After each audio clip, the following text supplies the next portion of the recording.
François Geffrier, vous recevez la secrétaire générale de l'Association des familles homoparentales. Bonjour Gwendoline des Arméniens. Bonjour. Il y a votre engagement associatif et il y a votre vécu. Vous avez eu recours à la PMA il y a 3 ans en Espagne.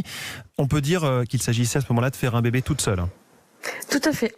Et Tout à fait. Je suis partie faire un bébé en Espagne. Oui. Et cette loi sur la PMA qui revient aujourd'hui au Parlement pour une deuxième lecture prévoit d'ouvrir la PMA en France aux femmes seules. Dans votre cas, ça aurait pu fonctionner avec cette loi s'il avait existé à l'époque ? Oui, évidemment. Oui, ça aurait été pour moi beaucoup plus simple d'avoir la possibilité de le faire dans mon propre pays, oui. Alors, juste pour développer un tout petit peu sur votre histoire, à l'époque, vous avez fait une batterie d'examens en France, puis vous avez fait l'acte final, entre guillemets, de la PMA en Espagne, hein, c'est bien ça ? Oui, tout à fait. Tous les examens préalables ont été réalisés en France.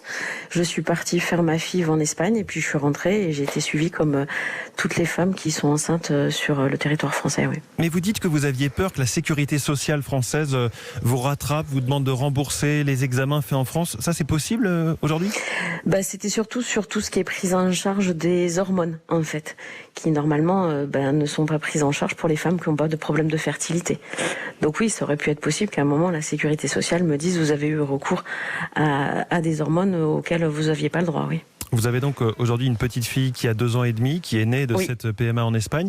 Tout à fait. Qu'est-ce que vous lui dites par rapport à son père ? Vous lui dites tu n'as pas de papa ?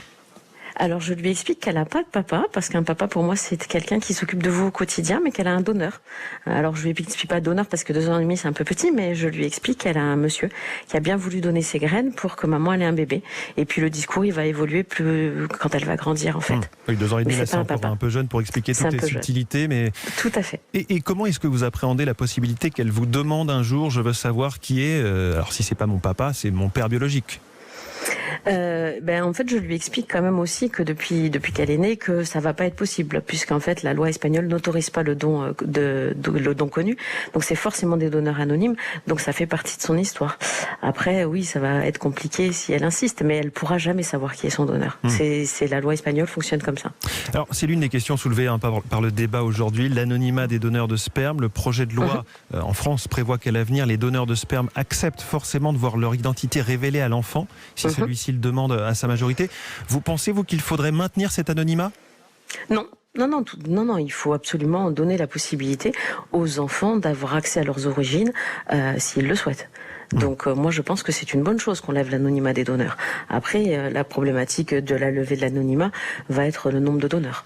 Parce qu'aujourd'hui, en 2016, on recensait, je crois, 363 dons sur une année entière. Possible, oui. C'est très peu. C'est très peu. L'accès à la banque de sperme est très compliqué. Oui. Et vous craignez que les donneurs soient moins nombreux encore s'ils doivent donner leur nom et que l'enfant puisse les recontacter à leur majorité ? J'ai un petit peu peur de ça, oui, que du coup il y ait moins de donneurs et du coup ça allonge le délai de pouvoir avoir accès à la banque de sperme. Oui. Alors aujourd'hui vous êtes en couple avec une femme et ensemble vous souhaitez avoir un enfant par PMA que votre compagne portera cette fois-ci. Vous souhaitez à nouveau aller en Espagne, je crois. Pourquoi ne pas attendre que la loi passe en France ? Parce que entre le moment où la loi va vraiment passer en France et que on puisse avoir accès à la banque de sperme, sachant qu'aujourd'hui un couple hétérosexuel a quasiment 2 ans d'attente, on a l'horloge biologique qui tourne et ma compagne a 40 ans et ça va pas être possible. Donc si on voit au bout de notre projet et qu'on arrive à avoir un enfant, on ira forcément en Espagne pour des histoires de délai en fait. D'accord, c'est pas pour d'autres conditions de la façon dont ça se fait en Espagne et versus la façon dont ça se fait en France ? Absolument pas, c'est juste une histoire de délai. Je préférerais le faire en France et ne pas avoir à faire les choses dans l'illégalité sur les examens. Mais aujourd'hui, pour moi, le délai va être beaucoup trop long en fait. Et pour cet enfant-là qui naîtra de cette nouvelle PMA, vous lui direz « tu as 2 mamans » ? Tout à fait. Mais ma fille, elle a une maman biologique et elle a une maman de cœur qui s'occupe d'elle tous les jours. Hein. Donc cet enfant, oui, ce deuxième enfant qu'on aura ensemble aura 2 mamans. Oui, tout à fait. Que dites-vous de la méthode qu'on appelle ROPA ? Je vais l'expliquer en 2 mots. C'est l'implantation chez une femme d'ovocytes de sa partenaire. Il y a un amendement en ce sens qui a été pas soutenu au contraire par le gouvernement, mais qui a été adopté via le rapporteur qui vient de La République En Marche, Jean-Louis Touraine. Alors, c'est une méthode qui est déjà utilisée en Belgique et en Espagne en Belgique depuis de nombreuses années et qui était en train de se démocratiser en Espagne. Moi, je trouve que c'est quelque chose de très chouette puisque ça permet en fait d'avoir un lien encore plus fort avec l'enfant puisque c'est un lien biologique de celle qui va donner ses ovules et un lien de celle qui l'aura mis au monde en fait. D'une certaine façon, il y a deux mamans biologiques. Entre guillemets, oui, on va dire qu'il y a deux mamans biologiques. Il y a une maman génétique et une maman qui vous met au monde. Mais pour moi, je trouve que c'est un joli partage, oui. Je trouve que c'est très chouette. Les opposants à cette technique redoutent aussi, par ailleurs, que ce soit une première étape vers la GPA, puisque d'une certaine façon, c'est une forme de mère porteuse. Oui, sauf que ouais. Alors moi, je suis pour la GPA, donc c'est encore un autre débat. Mais non, je dirais pas que c'est de la GPA, mais si vous voulez être, très carré, ça va être de la GPA. Sauf que c'est de la GPA au sein de votre propre couple, quoi. Donc vous n'êtes pas mère porteuse pour un enfant, pour un autre couple. C'est pour votre propre couple à vous. Donc je ne mettrai pas ça dans la catégorie GPA, non. Oui, vous vous dites être favorable à la GPA. Aujourd'hui, c'est la loi sur la PMA qui va changer. Une partie de l'opinion publique, déjà pour la PMA, n'y est pas favorable et craint que ce soit là aussi une première marche vers la gestation pour autrui, les mères porteuses. Est-ce que le débat par rapport à la première lecture, et je dirais même par rapport à la loi sur le mariage pour tous en 2013, s'est apaisé de ce que vous en voyez? Non. Non, moi je trouve que le mariage pour tous a été très dur à vivre pour toute la communauté et ça a été très très violent. J'ai pas du tout le sentiment aujourd'hui que les gens sont apaisés, non. Je peux pas dire tiens ça y est c'est rentré dans l'inconscient collectif et maintenant c'est rentré dans entre guillemets la normalité, pas du tout.